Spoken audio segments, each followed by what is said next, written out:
Try this again. Bit rate, no drop frame so far.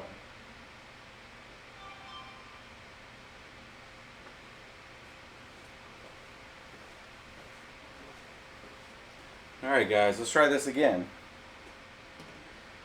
Of course the PC that I do all the rendering on did the fall creator update. So luckily it has an M2 960 Pro, so it went really quick. But let's get, why not put something to open this up with over here? I thought it did. A screwdriver. Maybe with a knife. Don't you have a box cutter? I do somewhere. Right here. Good old trusty box cutter. So we got a few people, 9 people. So we'll be uploading this one. Huh? What'd you say? 80. Oh, okay, I see 9 on here. I need to refresh this. Welcome back. Sorry. Evidently that PC had not been rebooted in a while and had some issues. So welcome back. It's a very interesting day in crypto. It's a dip. That's good. Hopefully you guys can buy. I tried to buy some on Coinbase just a little bit ago and was getting an error. And that was at about 13 and some change, or 14. I think 14.1 on Coinbase. And it wouldn't work. So that's what it is. We'll talk about that. I have a whole little punch list that we'll go through later of items. You guys probably can't see them here. We'll zoom the camera in once we're in kind of an Ask Me Anything type of thing. I have a whole bunch of little tidbits. There's been a lot of emails, a lot of people getting into the crypto space. I mean, I thought July and June was a big jump compared to, like, you know, March of 2014 when crypto got pretty popular. This is just insane. I mean, our inbox is just flying, and we're trying to get a lot of stuff done on the website to give you guys quick access to information that's being asked out there. Over the next 2 weeks, I have a lot of extra time that I'm going to be focusing on that website to get it up there. Actually, the primary job I'm taking a break from over those 10 days, 12 days, and can focus exclusively on getting that site with content and the BBT support side up, which hopefully should give you guys a one-stop self-help place where you guys can find a lot of the quick answers, especially for the new people trying to get in that just don't have the time to peruse through a lot of our old content and videos. Just kind of like a questionnaire, quick reference guide type of material. Hopefully that should help you guys. Again, we provide that all for free out there for you guys. And a lot of that information is not just us and our observations in the space. It's also stuff that you guys send us an email saying, hey, I had these problems, or I've had this, and here's my config, and this is what worked for me. So we do value that when you guys share and communicate that. We try to give that back to the community when we see and do that stuff. So keep that up. It's good stuff, and you know we'll bring that stuff to you guys. What I wanted to do tonight, we really didn't have a live stream scheduled, but I haven't done one in a while, and we're kind of in between equipment. I have new equipment coming in. We have some new Sapphire Nitro RX 580s and 570 4 and 8 gig coming in. The pulses, they've been around for a while, but we got some new ones coming in, so we'll go through those later this week with you guys. We're going to have some new fresh BIOSes for those. I think they might be Micron and maybe Alpida memory, but we'll do that and get those BIOSes posted for you guys, so we'll do a pretty good build with that. We might put some of them in this. I have some older cards to put off to the side that we'll do some videos on, so a lot of people have been asking because they have access to different types of cards. I pulled some old cards. I'll pull them over here. So some of these rigs we decommission when they've had, I don't know, when they've kind of, I call them called service life for us. So like some R9 380Xs and some older R9 380s. So trying to put these back in an older rig and seeing what we can get through like Monero or XMR.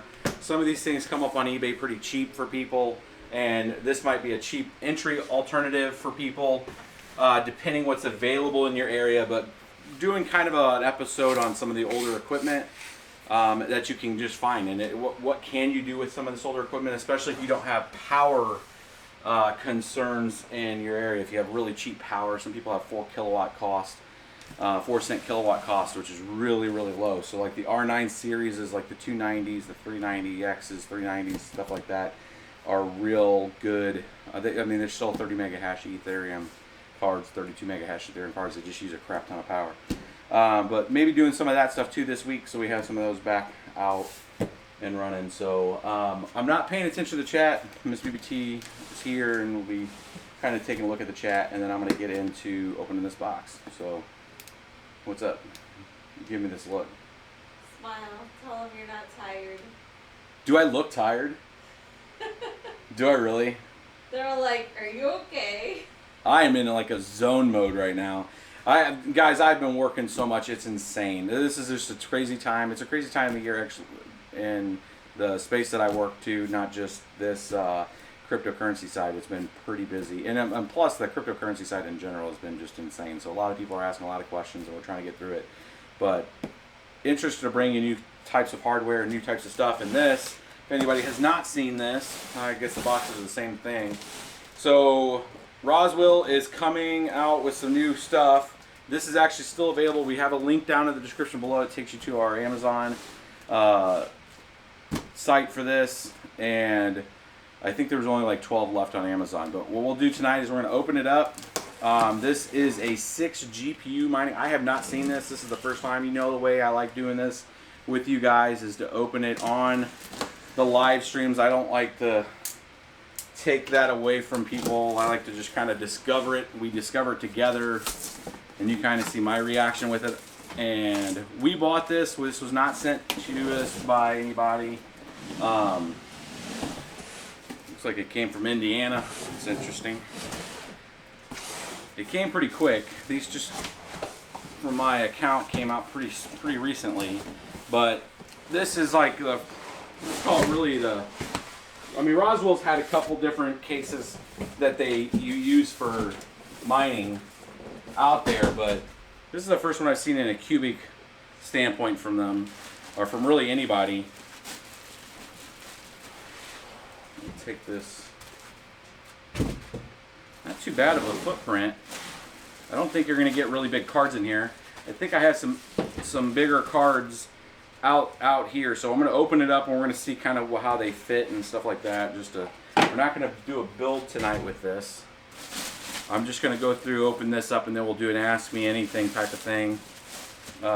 And we will do a build with this, so don't worry, we will. It's just tonight there's not really, I mean, I have some boards and stuff laying around, but let's see here. Here's the front. And I'll show you guys the back. I do have the little mini cam here to the side, so we will get you guys some close-ups of it, so you can kind of see it. I mean, obviously you can always look on pictures online, but it is kind of cool to see something in person and see the scale and size of it. You know, it's like the on button. That's an interesting. Oh, so that doesn't stay down. There's your on button. That's kind of interesting. This was $99 shipped, and it came Amazon Prime, so pretty cheap in reality compared to, I mean, like, so we have those mining cases. I mean, we were selling those close to $100 too, like assembled and painted and everything, and you know, 124 I think with the paint, because of the time that it takes.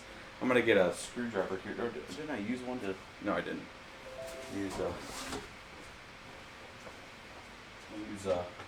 We'll use a normal screwdriver to open it up. So it is not thumb screws. It's got these little tiny screws on it here. There's a couple here. It looks like there's 6 screws, 2 on the top, 2 on each side. It takes the top lid off.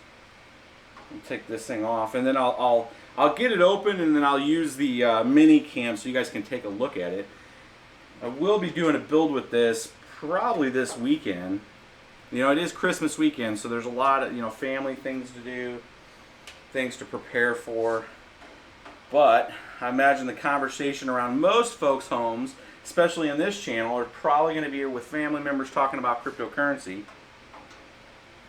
Do remember to have some discussions that are probably not that. I'm going to try real hard. I have a feeling I'm going to get lured into a lot of discussion with cryptocurrency, and you know, mining and how things work. So hopefully we can set you guys up with some stuff later on here tonight with some better information or some good information, some stuff to share with people when it comes to just how things work. I've been trying to look at doing more of those straight to the point talks, and just folks that are at least around get to interact with me and talk about cryptocurrency, and I try to bring a whole bunch of different perspectives and answers to things for people. So it's actually pretty heavy. This is not a light piece of equipment. This case was a little heavier than I thought it would be. I don't know why it's so heavy. That is a thick piece of metal. So inside, if you can see that, it looks like it has the space. It has the pre-drills for your screws on the top. Let me see if I can get this little mini cam. Is that shelf for your cards to sit on? That is the shelf for the cards to sit on. And what I'm going to do here is I'm going to take the mini cam. I'm going to switch it over to XSplit and then Scene 3. And hopefully you guys can see in here some good shots. So your risers are going to set right down there. I'm still trying to see. It looks like they'll just set in place. And maybe I'll have to look and see if there's room for risers on there? the risers will sit right on that bottom platter here, and then you can see where the screw holes are right up here for each of the GPUs.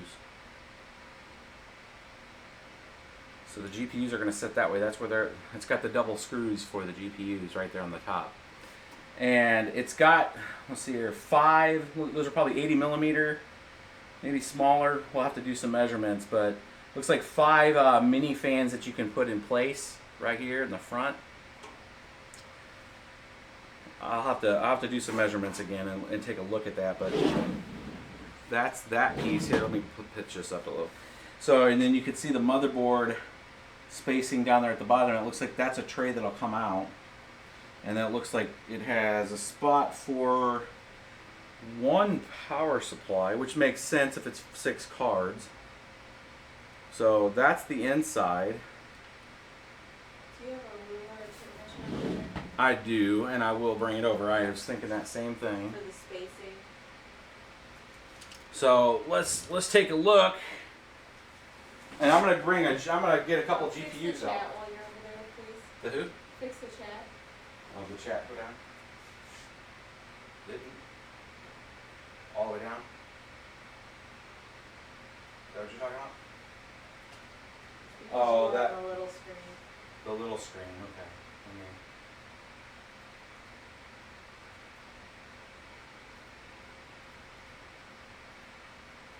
It doesn't show that event. Okay. Hold on. Yeah, it's not. We'll fix that on whenever we're on there on another one. I have to sign back into it to authorize it. But I did expand the chat better this way. Okay, so space-wise. Okay, so first off, the length of the case size this way is 17 inches. The depth of the case is 14.5 inches. And the height of the case is 12 inches. So 12, 14.5, 17. That's pretty close to our normal 6-card rigs, the small ones. Very compact. It looks like 3 120 fans here, and then these are definitely 80. These gotta be 80s. So 5 80s in the front for the GPUs. I'm gonna grab a GPU right now. Let's just take we'll take a couple different formats. I'm gonna just open up one of these R9 390s, which will still have about the same size as a smaller, like 1060. I gotta have some extras. So let's take a look at what one of these look like. RIP headphone users. Anytime you open up boxes like this. Let's put this over here. Okay. So typical GPU. Right there at about 9.5, 9-inch GPU. Normal standard height, 4.5 inches. It's got the slots below. And it looks like it's just, obviously there'll be a riser there, but that'll set fine. What I'm going to do is I'm going to go ahead and screw some of these in, and we'll think that there's a riser there. So let's get some normal screws. I'm going to lay it out there. That way you guys can see the spacing. Should be a box of, yeah, it came with a box of screws. Just use this box here. Because I'm curious myself to see what this thing will look like when it comes to the spacing, and also how those fans, I mean, those fans are gonna be really close. They're gonna have to be thin 80s. They cannot be the thick ones. There's not gonna be enough room for the front unless you have them outside the case, which that's kind of not ideal. Let's just do this. So there are little slots. You got any risers? I do, but I'm not worried about it right now. They just want to see how they fit. Okay. I'll grab one. What do you want for Because the card is being suspended, so if you're worried about the actual PCB touching the bottom, it's not. Obviously, it wouldn't be if there was a riser there. And I'll show you guys the way this is connected here. Let's pitch this back. You'll have to, so I'll show you. Bring this over, spin this guy around. Okay, so let's do this. Oh, I touched it. I touched it. If I touch the stream deck and if I lose focus, the stream deck doesn't function. All right, so here, these little, you see the little slots down there? That's where the actual graphics card will set in, and you can see where the riser will be set in there. And I'll get one. There is a little spacing there, which is fine. You can see my finger can go on underneath there. Let me get a riser.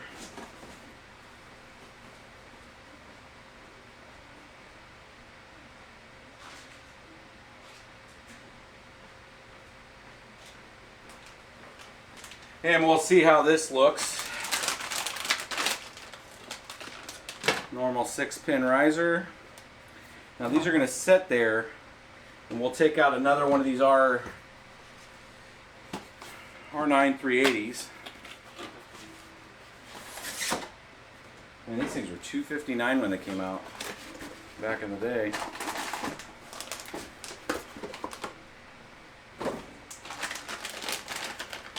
I've also got a good video that I've been doing some B-roll footage with on the RX 470 mining edition card. We're going to finally do a good deep dive video like we did with the Man Lee card. Okay, so now that's in there. I'm going to put the components, that way you guys see the components of the riser on it. See where those dangle.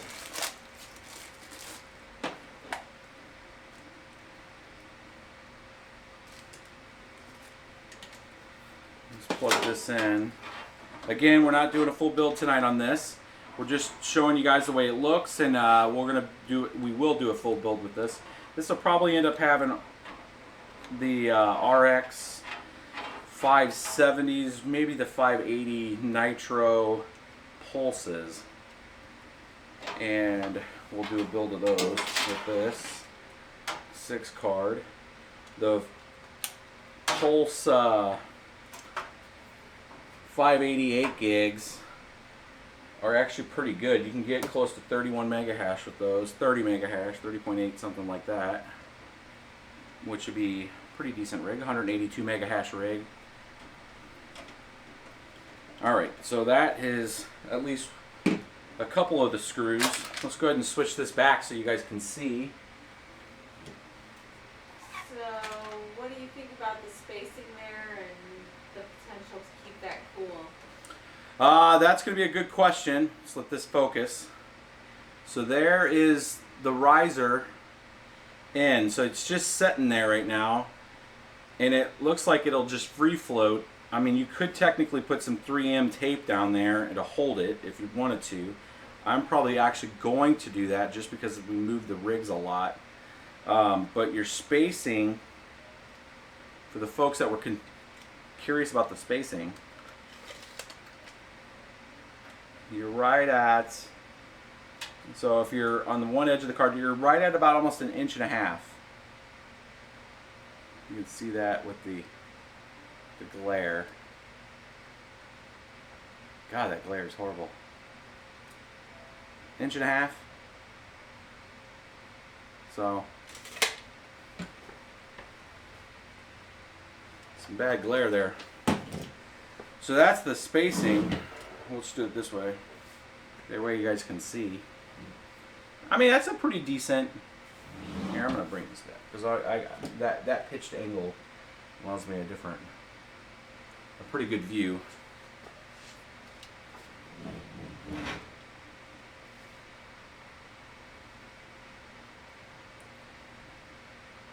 There you guys go. Good, nice, clean view of it.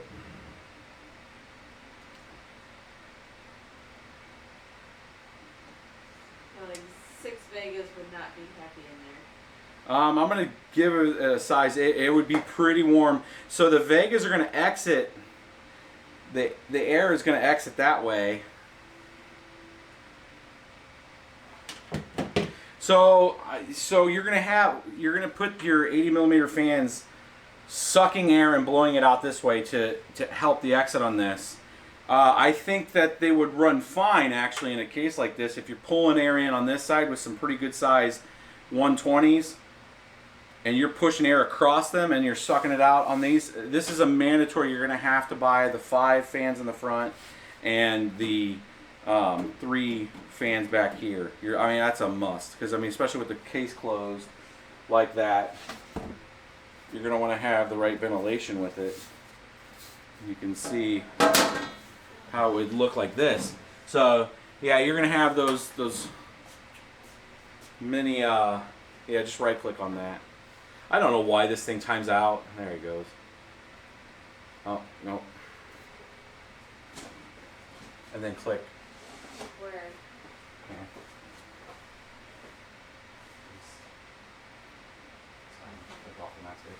I don't know why it times out. It's XSplit.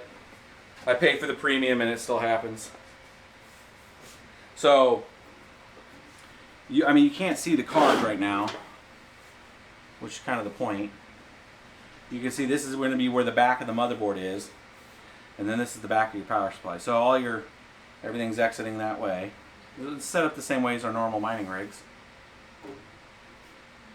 You technically could probably put a little mini fan right here if you wanted to exit some of the heat off of the motherboard. But the other side of it is just flat, and this is where your 3 120 millimeter fans will be, right here. And then it's just got, you know, just ventilation here. There's no spots for fans. You could technically put some more there. I would say you're probably pretty good by just the 3 there. With that case and the lid, can you get power to the top of the cards easily? That's a great question. Let's test that. So I do have a power supply. I said I'm not going to build one, but I will at least plug in the parts so you guys can see it. Because what fun is the video without any real data?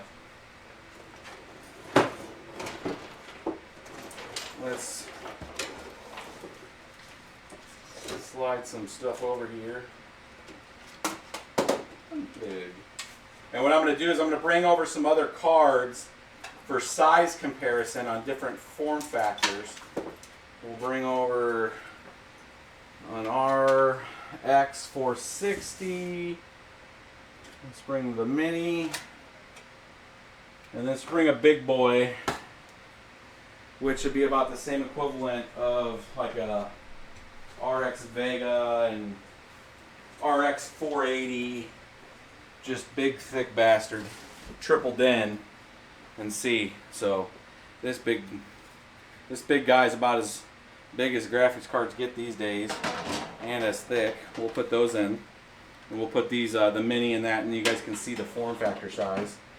But let's see if we just threw down a 750 down here. Sure. Have you tried Titan V5 with other GPUs? I have a Titan with some 1080 Ti and get 800 souls using solver. I don't know what it is. If I use solver 4, it goes up to 850 souls, but then the 1080 Ti's drop significantly.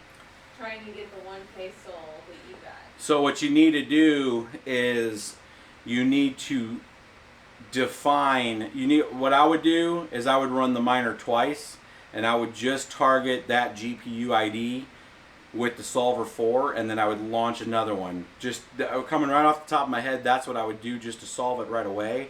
And then we could look at solving it to where, because I think it's going to have to run 2 different instances, because that's just like a configuration when you fire the miner up of what solver it is. And I don't think you can run 2 different solvers at the same time on the same thread on each of those GPUs. So you're going to have to fire the one, just target GPU 0 or whatever GPU that is, and then fire another instance targeting the next other series of GPUs. And then you should be able to get, you'll just see them both running, but you'll get your full 1K out of it. So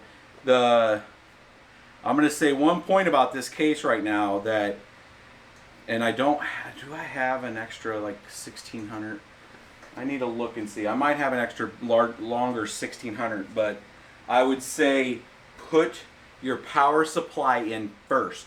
And I'm going to say that because I had to pivot the power supply, and there's no way, is there? No, those are rivets. So here's the deal. If you don't want to take off your top plate here that hold these GPUs, here, let me spin this up. So there's screws on the sides here for this top plate where the GPUs rest. You can pop those out, and it looks like this comes out, and then you can put your power supply in. If you're only going to put like an 850 or 1000 watt, you should be able to shimmy it in there before you plug in anything else. But you know what? This is all a moot point, because you're going to have to pull this out to put the motherboard in anyways. Scratch everything I just said. Bottom line, I was saying I had to pivot it over the motherboard if you wanted to keep this plate on. So you're going to have to take this plate off, so don't put GPUs in first. This is more of a test. You'll have to pull this top plate off and then put your motherboard in and then put the plate back onto it. So it's just, I could tell that if you were going to try to like put everything together and then put the power supply in, you were going to have to pivot the power supply over where the motherboard was at, and it wouldn't fit otherwise. So scratch all of that. You need to pull this top plate off first. So let's look at, let's just throw these down here for right now. Let's just plug these in and see what this looks like with the top plate on. Oh, that's interesting. Let's spin this around. So if you're going to use a dongle, or if you're going to use both of these, you're going to be stretching the cards next to each other a little more, because that's pulling. Push that down a little. And then let's look at this plate on.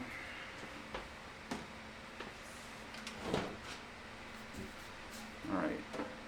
I'm going to put this on like... Alright, so you can tell that it's... I feel it bowing it up some, so it is making contact with that plate. You can see that pushing down and bowing up a little bit it's touching. So I mean, it's not, yeah, it is. So it's going to put some down pressure on here. So what I would say is make sure you're lining it up and that you've stretched these out enough to where you're putting some some pressure, and don't push too hard on those because you don't want to pop off any power connectors. But it will close. I mean, on a normal situation here, I think you should be fine. But we're going to go ahead and put some more cards in here, and we're going to see how that looks with cards that are a little taller. I don't know if do I have any other cards that are taller available? I mean, a Vega and all that's going to be a very flat top. It doesn't even have the little arch. The Strix, the Republican Gaming Strix that have the top triple fans, they kind of poke up a little higher. So you might have an issue, but the power connectors is like an ISO standard. So like where the height of that is like the same on almost all the GPUs. So the shroud may come up higher, that's fine, but that's going to be very PCB driven. You know, that power connector's usually in the same height position on every card. It's like a standard. So that 460 is about as long as those 390s there, or 380s. And this is a smaller. I'm just going to give you guys the footprint look of what this looks like depending on what card type you put in. This is a single fan 460. I'm going to use these 460s in a video upcoming. I have some 460s, I have some older 370s, and I have, I think, some R7 240s. Some 2 gig versions of those. Those things can still mine. Not very fast, but they're pretty cheap. And let's put this big boy in here and see how this sits. This is a double 8-pin. This is a 6970. This thing used to actually mine Bitcoin. This was a Bitcoin mining card. I mean, it was a normal GPU graphics card, but this thing actually, this Asus here is responsible from back in the day. And when I'm saying back in the day, I'm talking late 2010, early 2011 was when I got into mining. And this graphics card, upon many other 6970s, was actually mining actual Bitcoin. It's funny because this card was probably responsible for mining probably about 25 or 30 Bitcoin over its lifetime. And that was an actual wallet that I no longer have. When I first started mining back in the day, I do not have my original wallet because I was an idiot. And this card actually won't fit because it's got tripled in and there's only 2 slots down there. So I'm going to find a bigger card. So my first Bitcoin wallet no longer exists. It has been gone since 2012 when Bitcoin really took back off and I got back into the space and realized that I had nuked that hard drive long before, like 7 months before. So it's unfortunate. So some of those coins out there that have days destroyed since 2010 are my old wallet. Let's find, I know I have another card. So yeah, I wanted to use this for the length, but this has the 3, this is a triple, this is back in the day when they used to do triple ding cards. And this will not fit in here because of the slots. Let's see if I have a longer, I'll tell you what, I'll get the longest one I got.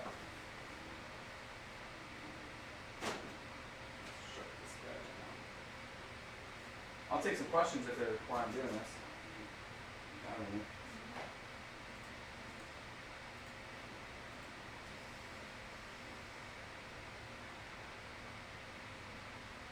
Shut this down.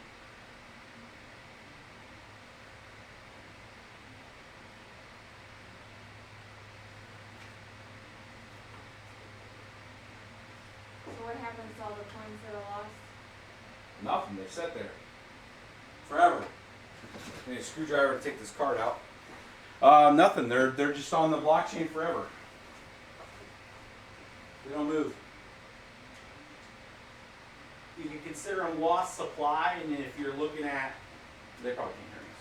So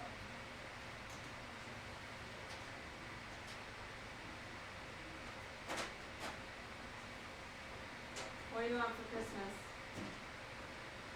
what do I want for Christmas?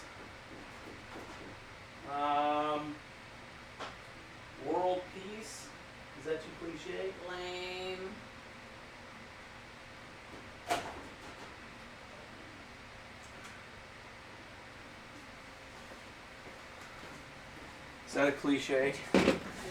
How about the Zotac Amped Edition 1080 or 1070 Ti? Let's see what this guy looks like in here. Woo boy. So that is high, and this is going to make me eat my words on the PCB size, because this is definitely higher than these other cards. But this is why we do the testing, folks, and this is why I like doing it live stream. Nothing like keeping you honest when you're live and you're getting to observe and report. A lot of people are like, hey, why don't you do other things on the channel? And we will. When I get more time to focus on it, we will absolutely branch out some. But all right, I'm going to steal these. We're going to see if this thing closes. So here's the deal. I think it'll work, but I don't think you're going to be able to put the top on. You're going to be a convertible, which kind of hurts the point of the case, because the point of the case is to exit exhaust and kind of create a compression zone here and create a vacuum, you know, to exit the exhaust towards me in this case right now. But you can see right here in this particular scenario that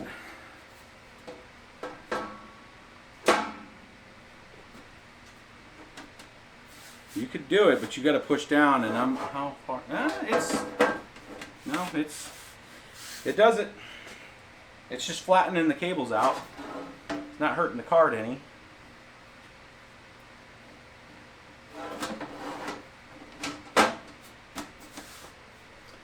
I could screw those down. It is close. I'm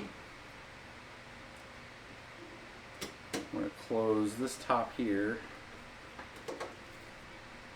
So that is the 1070 Zotac amped, or 1080 Ti amped Extreme Triple fan. That's about as big a card you're going to get. I mean, really. So you can see it's still probably, it's poking out right there. I think it's gonna, I mean, you might be able to put some, if you're wanting to really create the vacuum, you're gonna have to, at least from the top side, you're gonna have to put some electrical tape or something on there, but kind of cheesy, but it closes. Oh, it got heavy. Got a power supply in there too. So that's the case. I kind of like it, actually. I mean, it's going to come down. We got to get the fans. The fans haven't shown up yet. I ordered some fans, and I'm kind of scared that the 80s that I got are going to be too thick.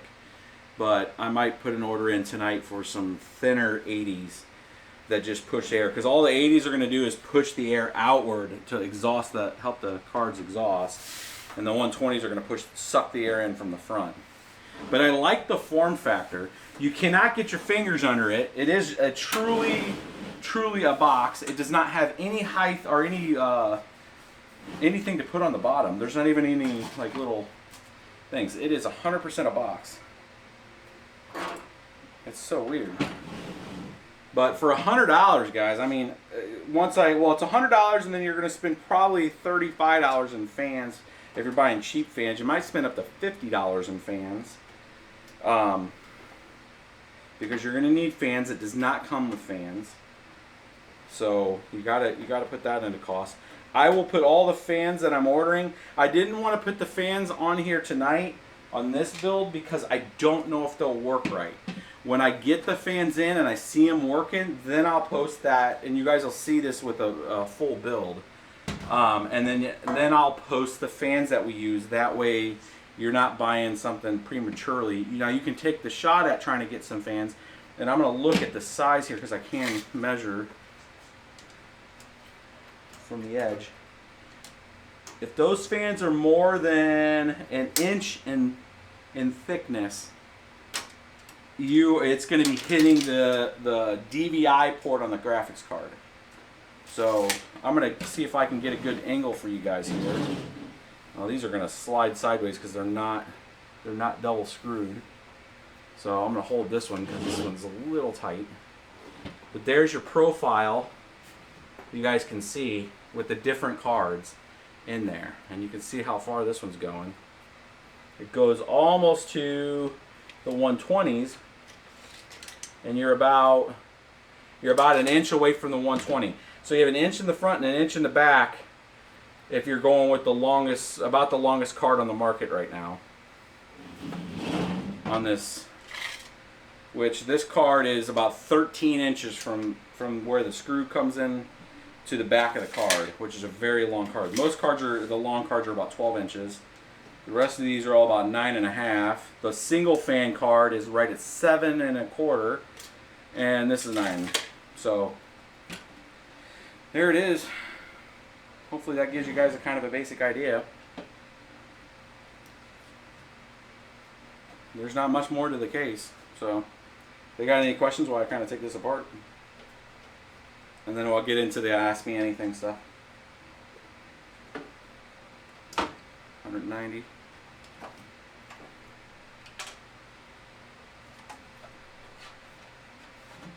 Put these over to the side.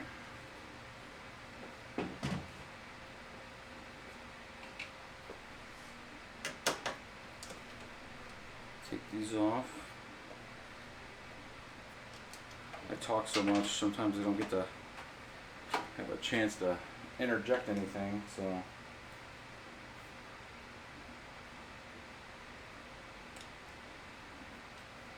I am going to take another shot at trying some of the BioStar TB250 and a few of the other ones. I got some replacement boards that came in for those. So I had some bad ones. I'm going to see if I can get them to work. I had bad luck with BioStar. But right now those are about the only thing available. So if people are wondering why those are available, it's because I think a lot of people have had issues with them. Not posting and just genuinely not working.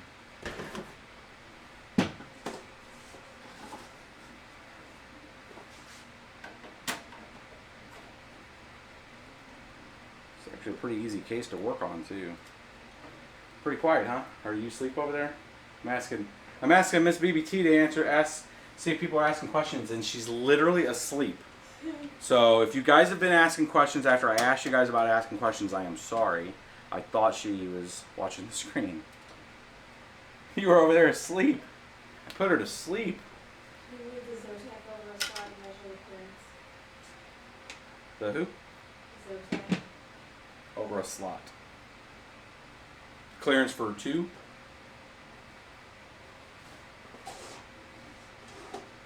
I'll tell you what. I'll do one more up from that. I'll pull the other Zotac that I got. The things I do for you guys.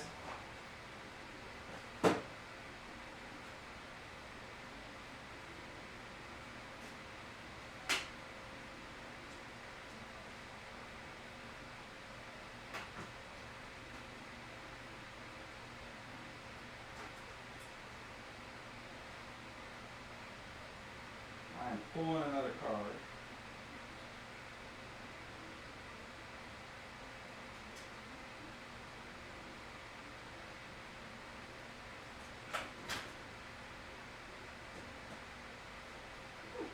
It's hot. It was mining. All right.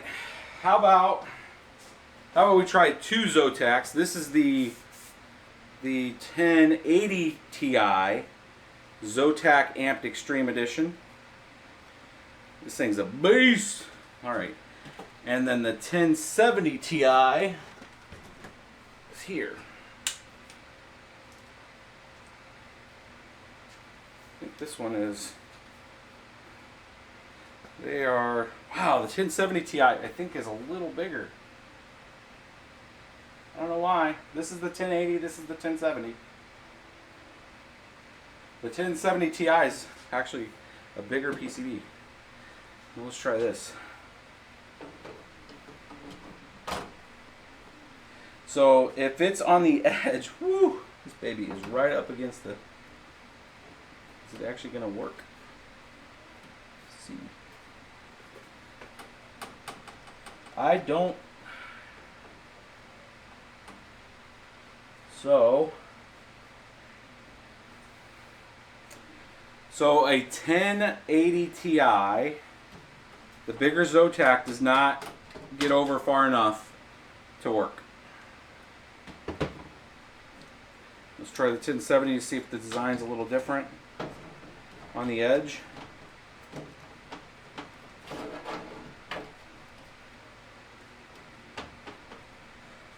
Does not get over far enough for you to put a screw hole in.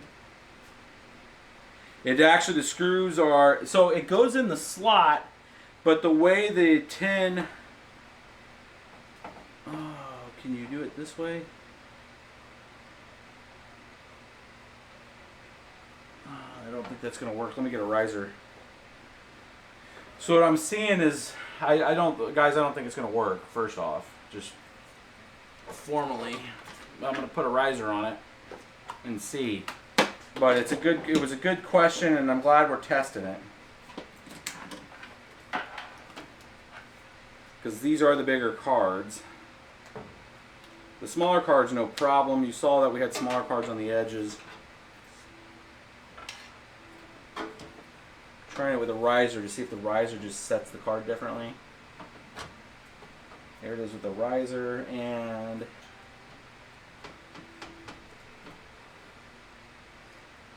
no. So if you maybe if you thread your own hole there. So if you took a drill and you threaded your own hole, these fans are right up against the edge here. I just don't think it's going to get a good ventilation because there's no ventilations on the side here. There's a little ventilation up here on the side just like over here, but it's like this on the other side. So one of the fans will just get drowned out. So I don't think that's going to work. And if I try to put another one next to it,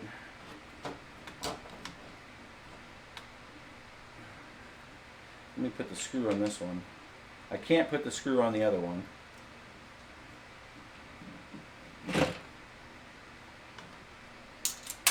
No, I need to have a magnetic tip.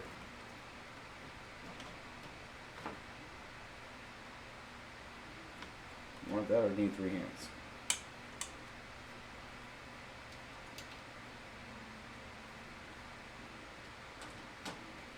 Didn't put my hat on today. Surprised none of you guys said anything. All right. Oh, they have. Where's the hat at? So here, if you were to cross drill it, there's your clearance. Not very much. It looks like one big ass card. Yeah, I mean it's pretty much on top of it, on top of each other. There is 0 clearance, but they do kind of line up. So I'm having to hold this card. Let me pull this one out and put it right next to the other side where it can actually go into a slot. And this clearance is better, but not much. So you might be able to get a 4-card rig with the bigger cards. And what I'm going to do is try to put one of the smaller cards on this to kind of show you, like, if you had to mix and match your card setups, you might be able to get away with this kind of setup. Because this will fit in and go into the spot that it wants.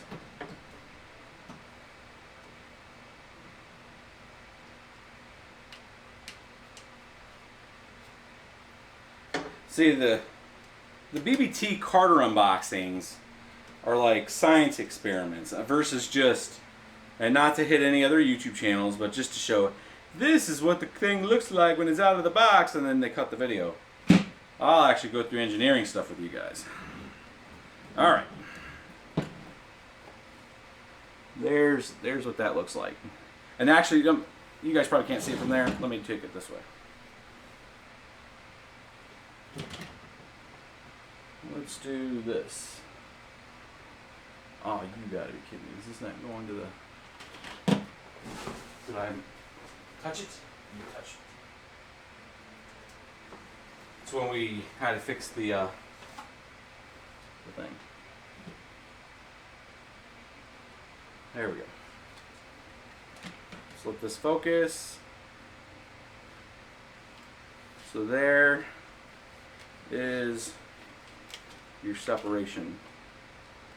Not much.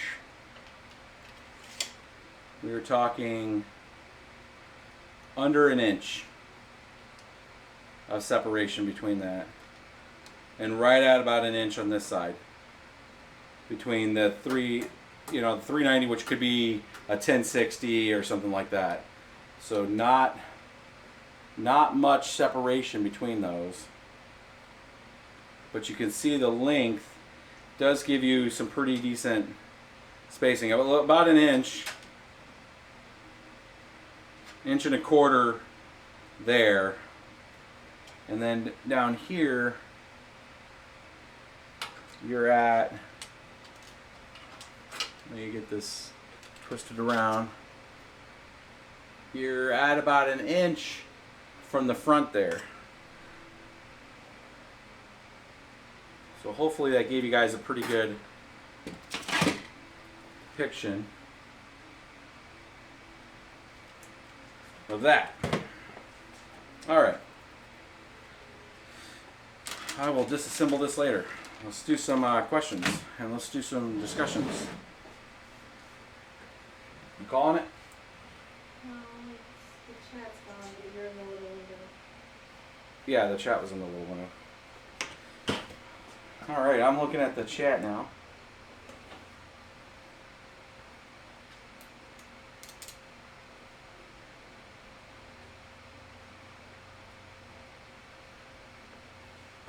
So, I mean, this is really set for the standard 570s, 580s, the non-large, oversized large ones. I think like I could pull out the Red Devils, but I mean, the Red Devils would fit fine in here. They're not as thick as the Zotacs there.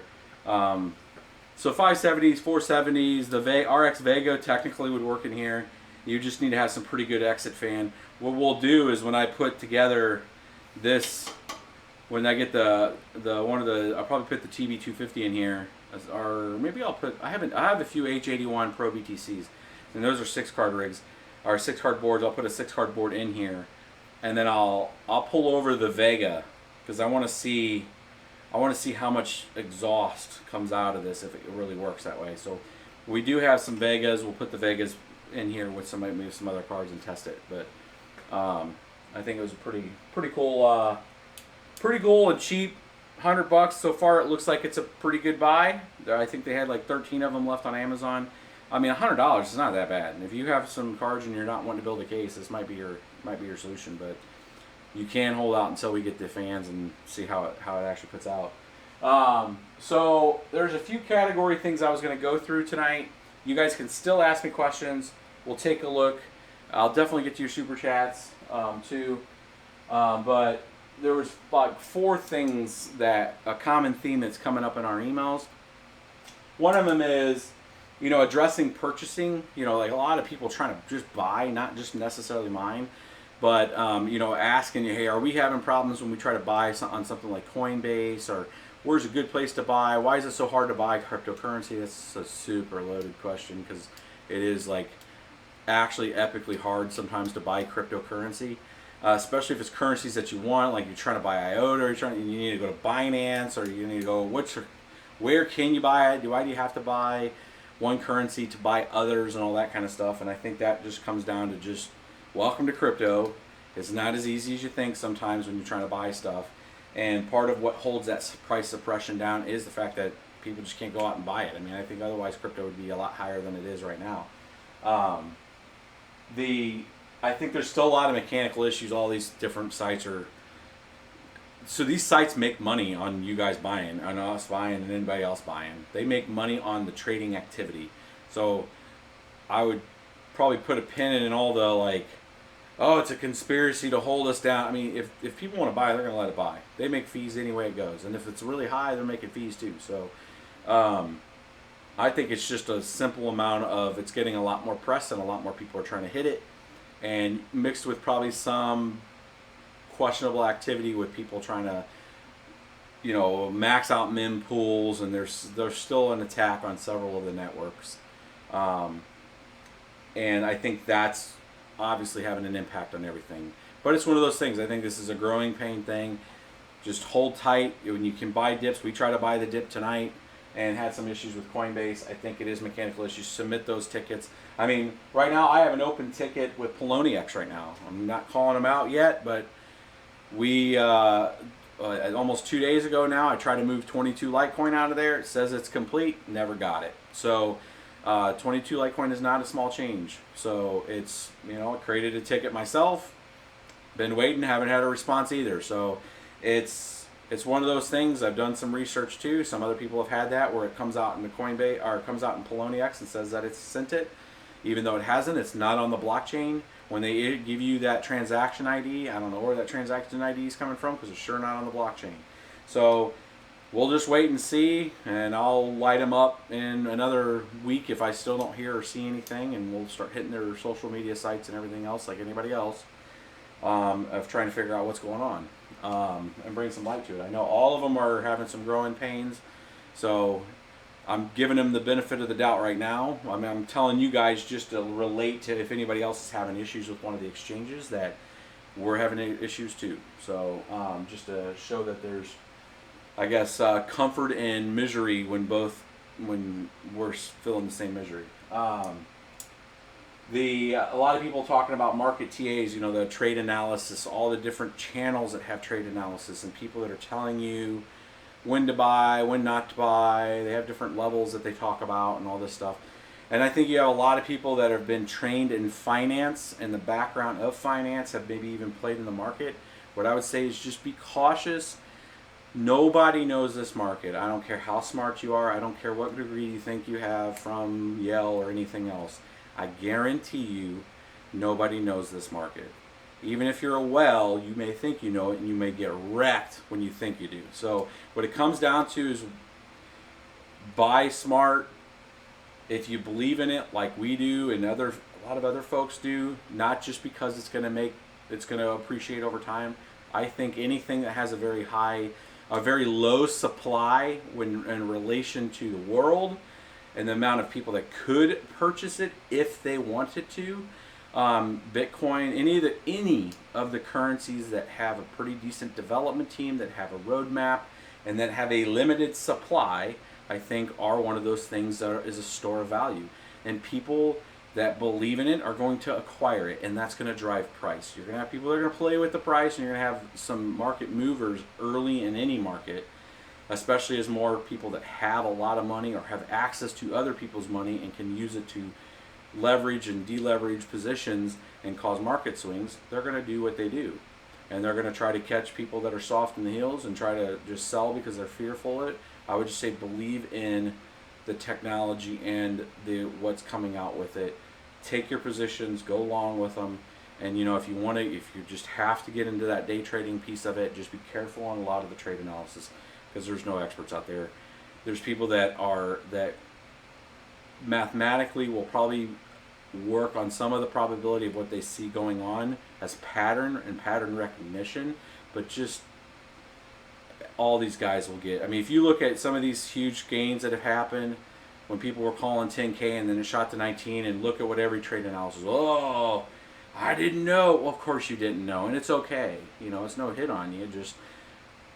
Just be cautious with it. So that's all I'll say with, because the only reason why I'm even talking on behalf of the TAs and the people that are doing a lot of this type of activity and have dedicated YouTube channels that have just started and have even a lot more followers than us, are doing it because they're playing to the heartstrings of what people want. They want information, they want the edge, they want to try to make more money, all that kind of stuff. I would just say walk cautiously with it, put incremental amounts if you're going to invest in it, and do dollar cost averaging. It's always worked very well in almost every market of any type.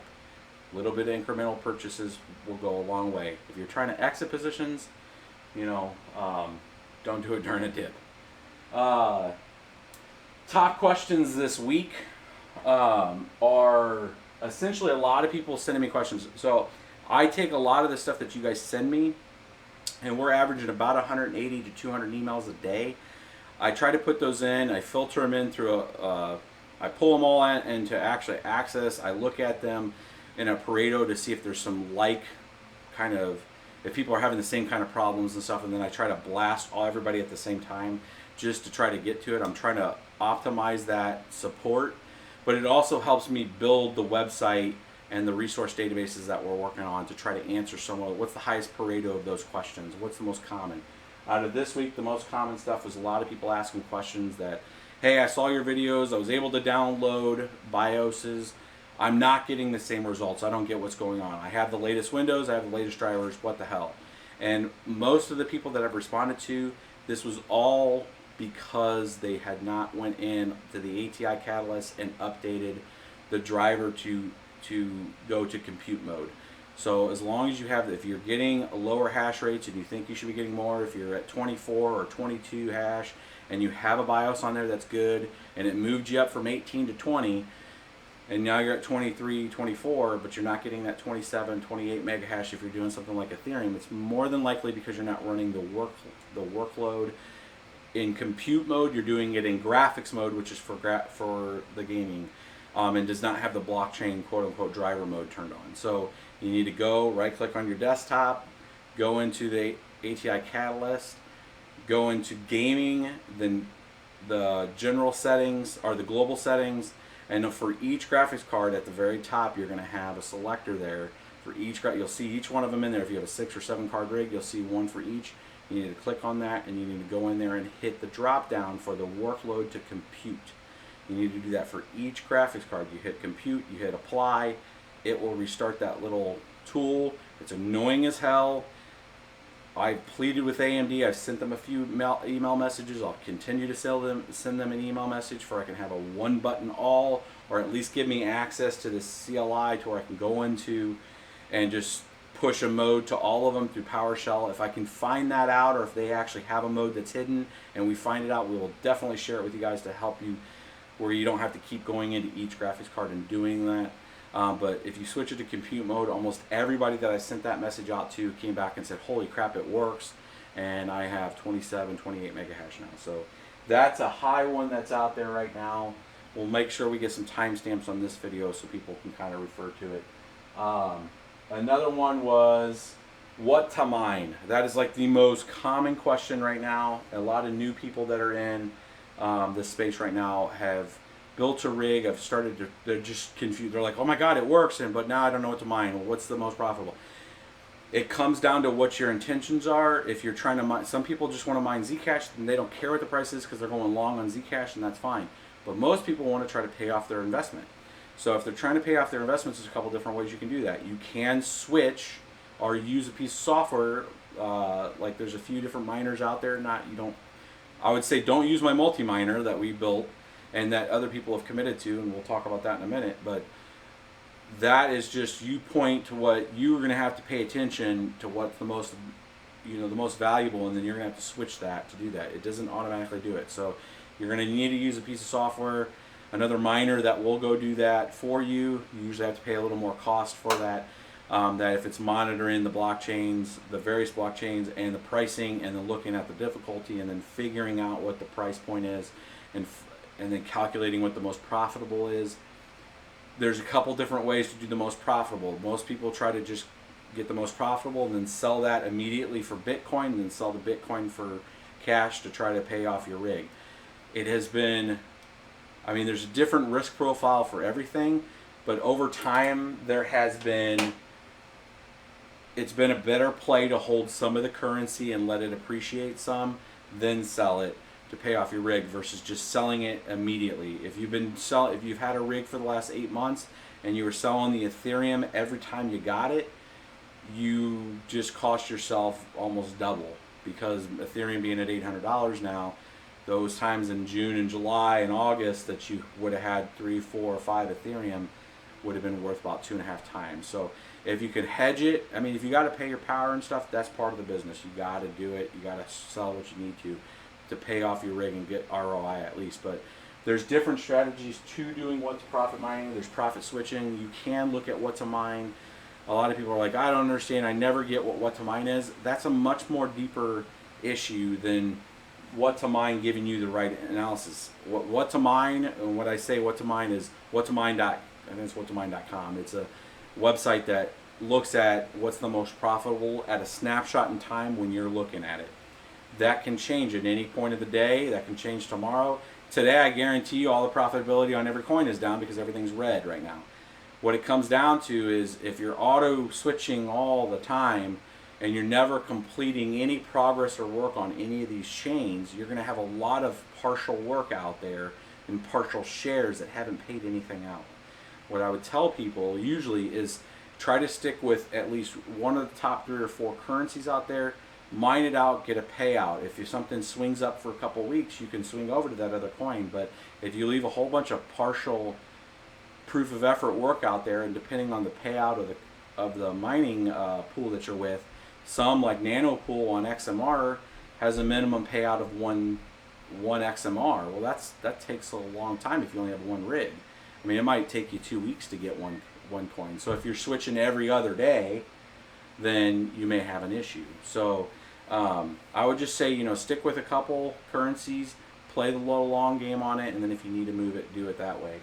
You also have another strategy where people can mine the most profitable coin, and then if you're wanting to go long on another coin, you can mine the most profitable and trade up, as some people will say, to where if you want to go long on Ubik, but it doesn't make sense because Ubik's the 4th most profitable thing to mine, you'll mine Zcash.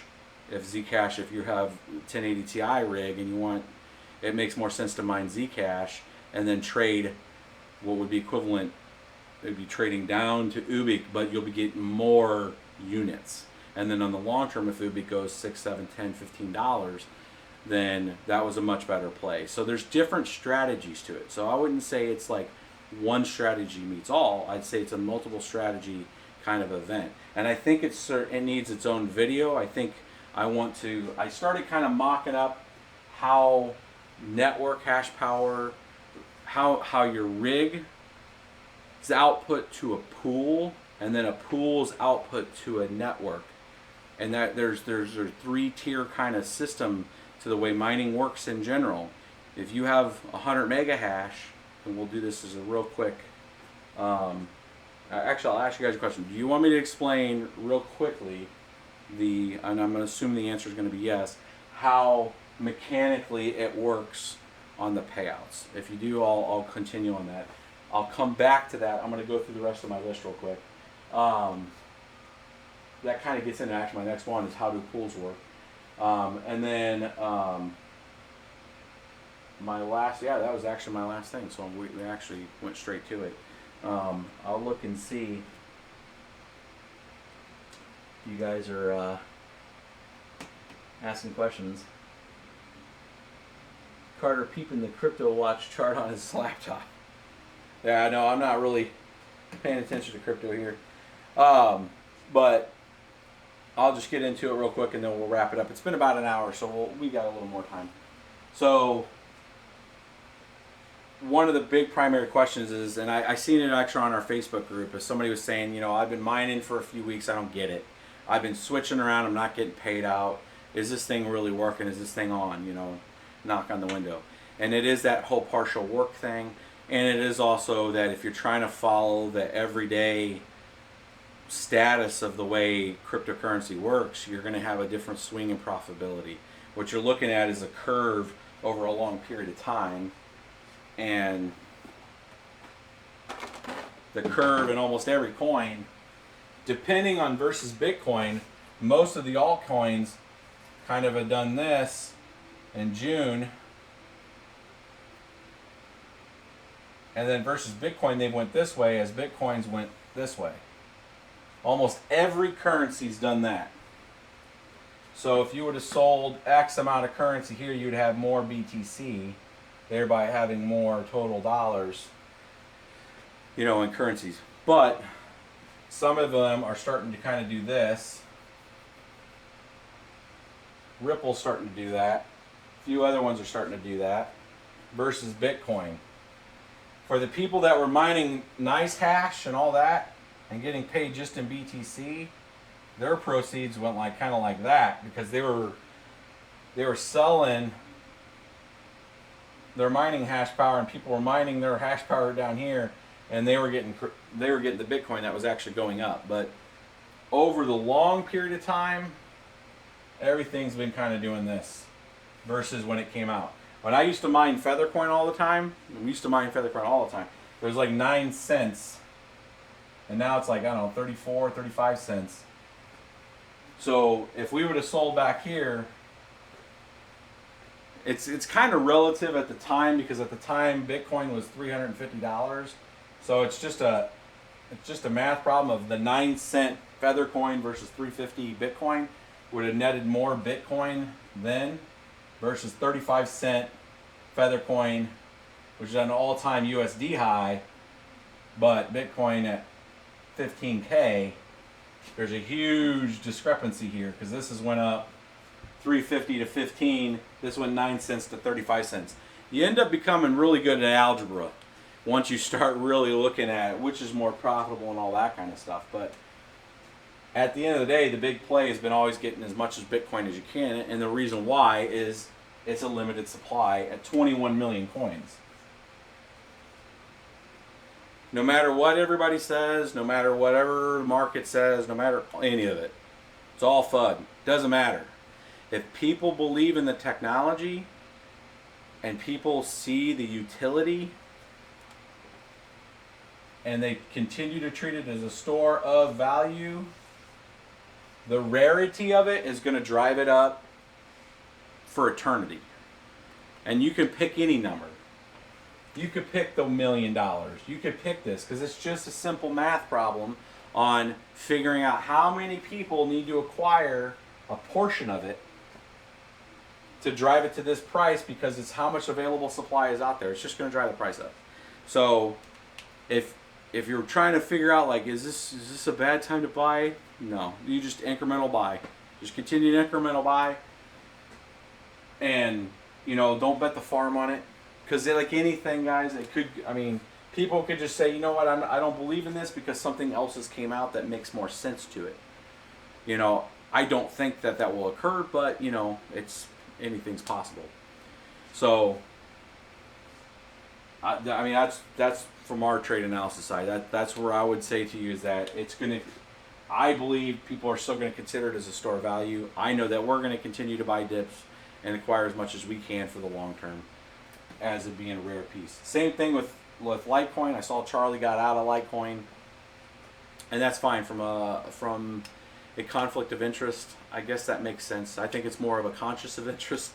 I think if you have the weight that he has and the presence that he has on social media and interacting with people, and then think of the conversation that goes around in his world every day with the people that he interacts with, and with having access to the media in the world. And when he goes at home at night and closes that door and the world's shut out for a second, he opens that door right back and everybody's asking him the same question. What's Litecoin going to do? When are you going to talk about it?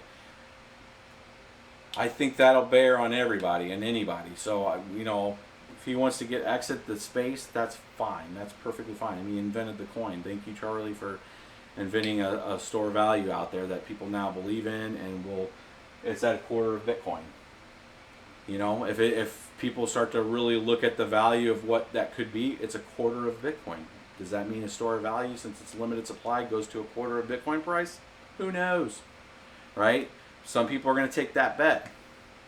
I think that's why I drove up. I think a couple reasons why I drove up. One, it was the only one of 3 things listed on Coinbase and looked probably like the value coin, and I think people just bought it because it was cheap.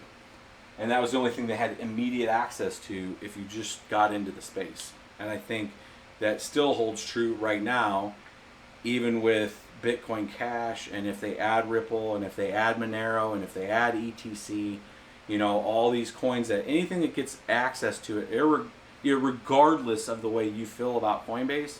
And right now I'm pretty mad at Coinbase because I can't buy either. Everything's down. It hasn't been super consistent. We filled a lot of calls for them because we recommend it to people around us that want to get into the space. I'm like, yeah, use Coinbase. It's the easiest way to get in right now. It's the only thing that we have really unless you want to go wire things and get set up with Gemini, if you're in a state that you can get set up with Gemini in. It's just they don't have a competitor. I don't know why they don't have a competitor.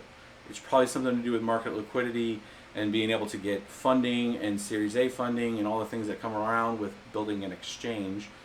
I don't understand, if everybody sees of something as powerful as cryptocurrency growing up, why there's not other exchanges out there to compete with them. I still haven't figured out why the banks haven't figured it out. To say, why wouldn't we offer a service that allowed the modern person just to come in and buy it at their own risk? I mean, because they're already charging us a lot of fees for everything else. So I'm really surprised that like a Bank of America or anybody out there hasn't built like a Coinbase for themselves and just got the fee side of it, because they love fees. So it's amazing to me. But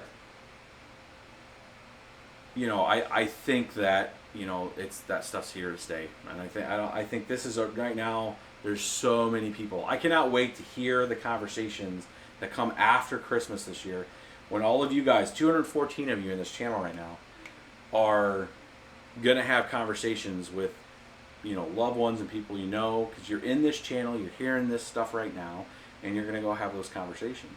And that one-to-many connections to everybody else you're gonna talk to. If you care about it, if you hate it, if you're not, you're still probably going to talk about it, because it's one of the things to talk about right now with cryptocurrency. And you're going to be stuck with telling them to go to Coinbase if they want to buy something right now, by and large. And right now the ATMs and all that stuff is just super expensive to buy them, buy stuff there. So I can't really recommend those right now.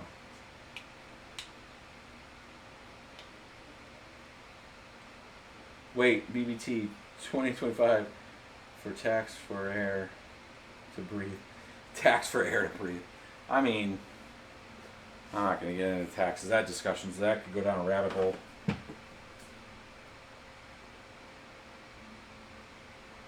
Every bank would do well to sell Bitcoin. I'd like my local bank to sell Bitcoin.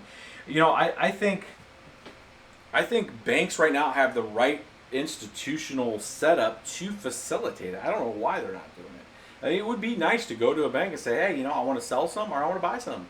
They should have a whole ticker board in there. When you walk in, it looks like you're at a horse racing bet or something, and you just have them all going and the price is flipping around. Can you imagine the format of a bank? That place would never have so many people in it ever.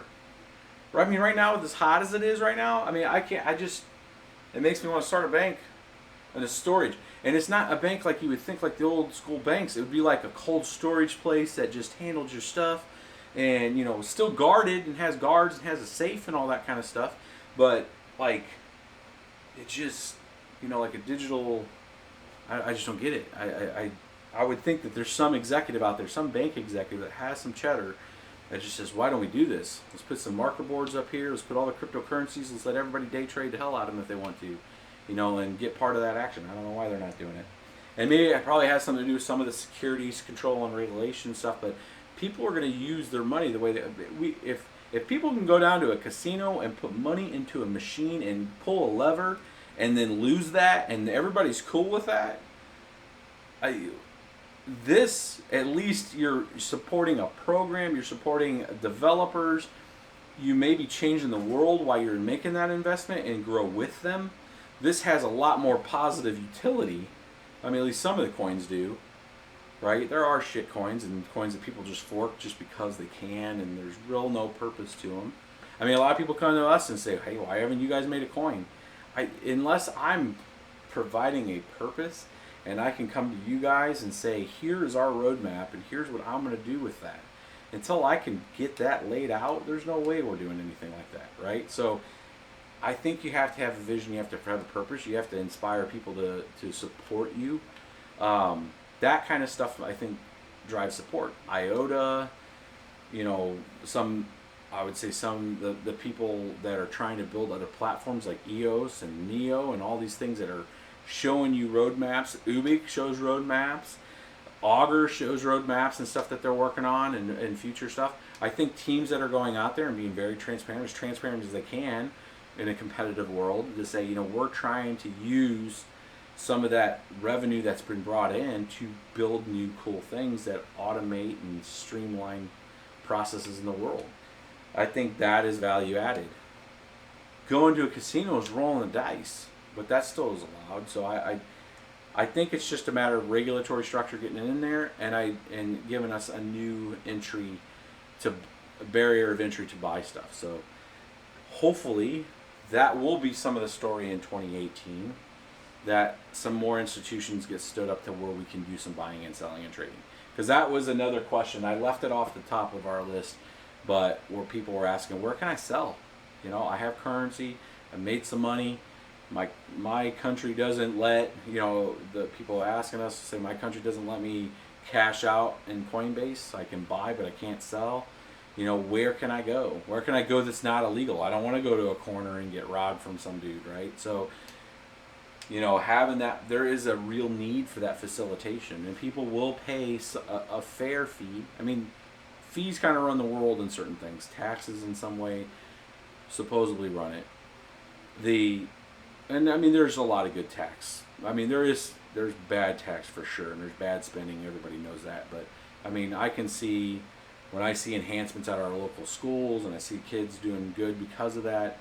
You know, I know that some of our tax dollars went to that. So that's what I mean by good tax. But and especially if like the police show up because like somebody's trying to rob me, I'm glad my tax dollars helped pay for that, because that's part of that protection that we're paying for. But you know, that there should be some incentive right now for people to build structures like that.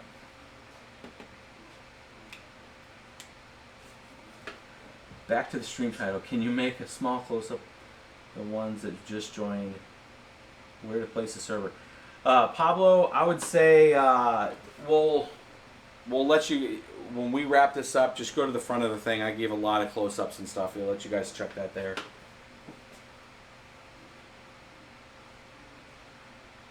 I can hear people now, I want to buy 500 BBT coin, please. Yeah. So, I mean, there's one of our funny jokes is, you know, and I talk with a lot of the developers and stuff that help work on the BBT stuff.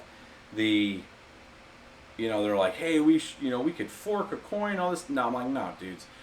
The way, if we ever were to do that, I really am looking into what it would take to do that proof of effort. I mean, Richard Hart had talked about doing computational fluid dynamics through a cryptocurrency, through a blockchain where you could submit jobs to people's GPUs. They could work on the math side of the computational fluid dynamics as in packages. Think of it kind of like folding at home or SETI at home. You're doing both like a hybrid proof of work plus some effort. You submit that effort and you get an additional currency payout for completing that effort. Your machine is providing a service, not just to uphold the network. I think there is a real need for that kind of stuff. And if you can build that true global world supercomputer, or at least a portion of it, to where you can offset some of the technology in packages to GPU farms, and then people would just get paid innately as part of the way blockchain works with upholding a network and providing a service. I think there's a real need for that.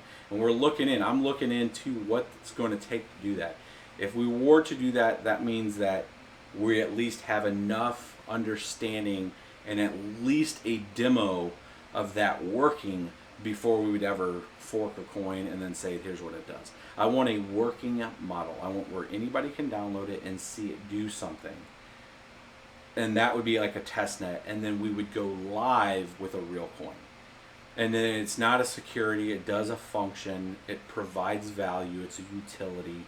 And we would do that from a non-ICO standpoint. I'm a firm believer that if we were part of that, it would be a Genesis block, good soft launch to where you guys would know ahead of time, and then everybody has an equal ability into that.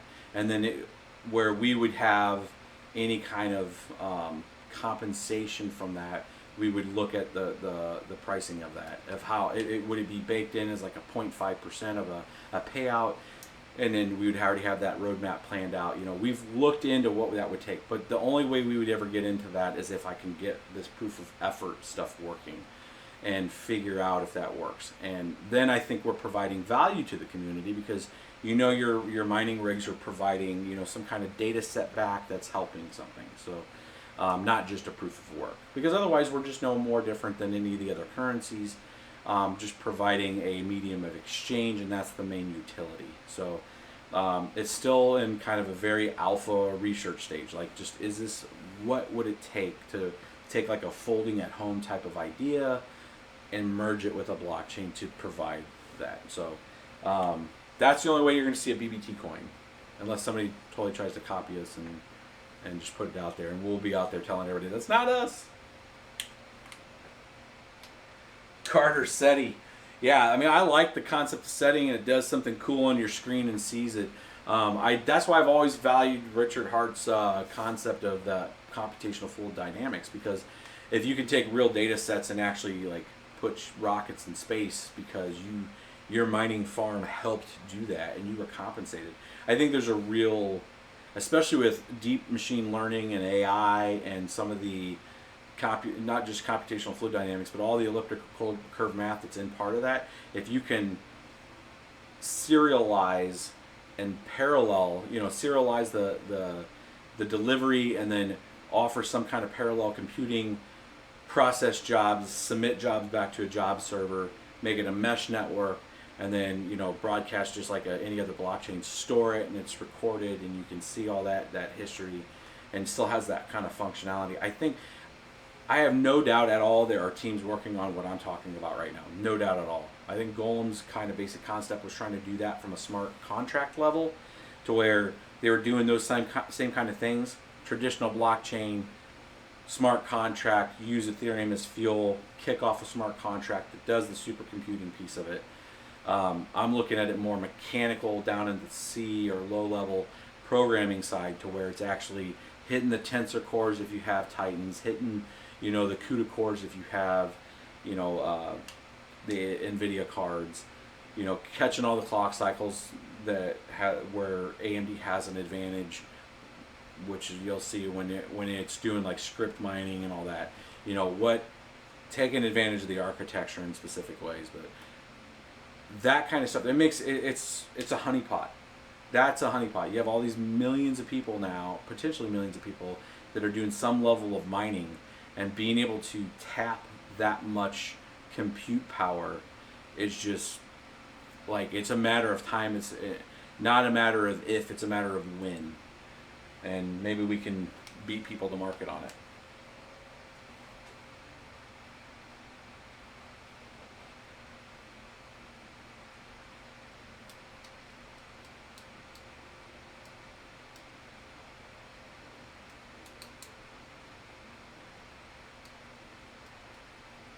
Yes, but Uber's the largest and don't own cars. Oh, I'm reading some of your guys' stuff.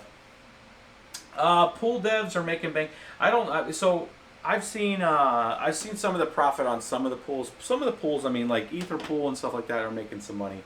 The guys making the miners are making good money. I mean, I know Claymore's doing pretty well for himself. There's some serious money into if you're providing the source pick, that everybody's using. Everybody's using the diamond pick of Claymore. And he's getting a little... Just set up my fifth rig today. Thanks for the help. No problem, guys. Glad to see you guys mining.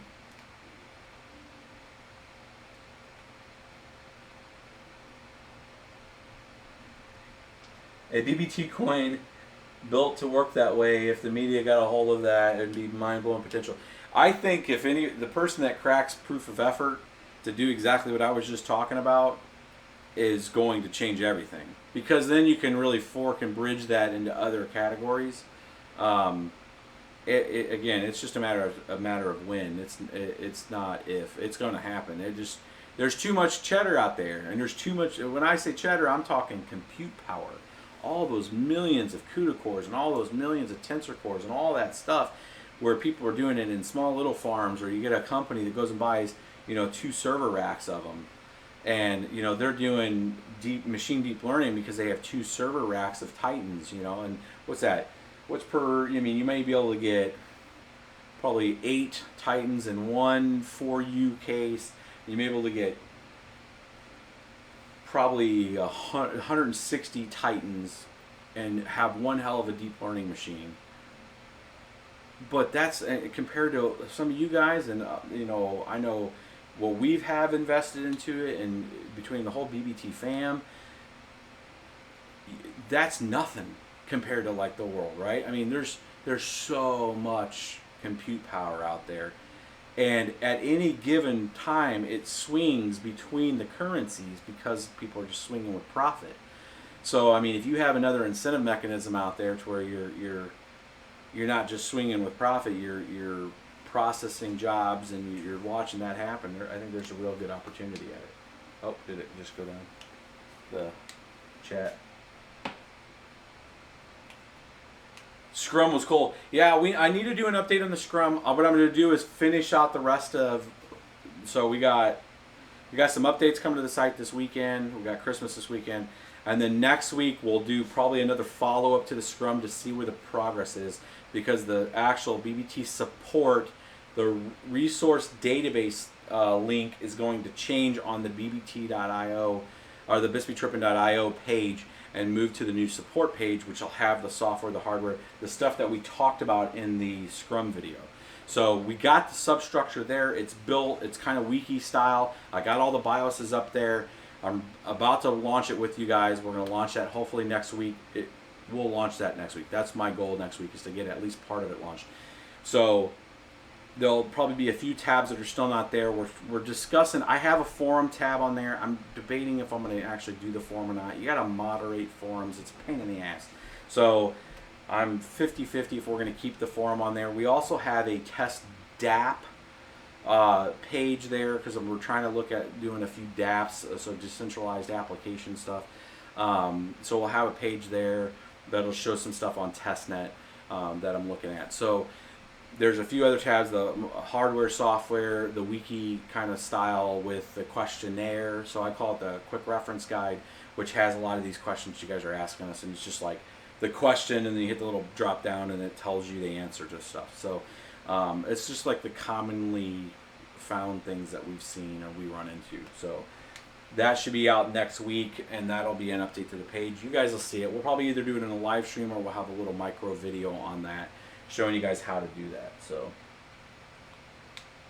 what coins are we mining right now? So I'm doing XMR on some of the machines, and we're doing Ethereum Classic on most of the other machines right now. Just because if Ethereum Classic gets onto Coinbase, it's probably going to get that Coinbase lift, and we're kind of betting the hedge on that if it's going to lift. And then I have a handful of machines doing Electronium, and a handful of machines still mining Ubik.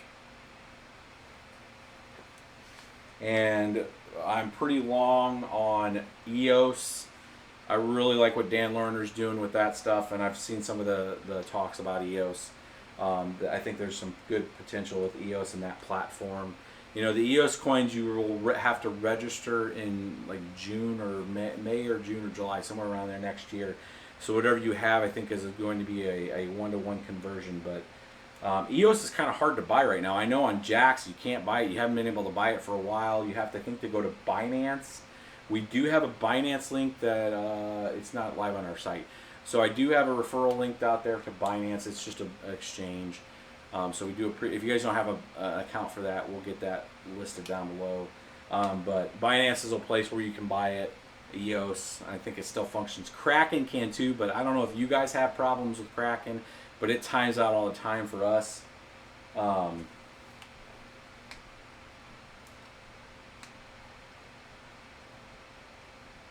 It's about an hour and 30. We'll do a few more question and answer. If you guys want me to explain, I got one cool. The hardware profitability calculator isn't working on NiceHash.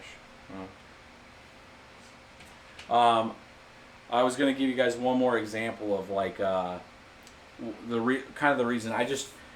Most of the time you get trade analysis things for people, and they'll say, "Oh, I like Verge," or "I like EOS," and they don't really tell you why. Anytime I research a coin and I look into what it's doing, what its team's doing, what makes it valuable to me, to where I'd want to hold it, and not just speculate the price, but hold it and say, you know what, I'm going long on this because I believe in what they're doing. I think that it's going to gain value because of that. The reason why I would go with EOS is there was a really good presentation that was done by part of their team, and they were explaining a use case that they're targeting, one of the many use cases that they're targeting it, but looking at it from a perspective of solving a current problem that can be automated.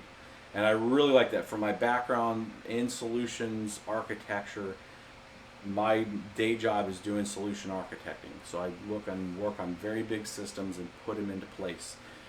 And when I look at trying to solve solutions, I try to lean those processes out. Like, it's not just about leaning people out, it's about getting rid of stupid things that have been that way forever and leaning a process out where it makes sense to put in a change and see a reciprocation of that change, be able to iterate on it and then see the output of it.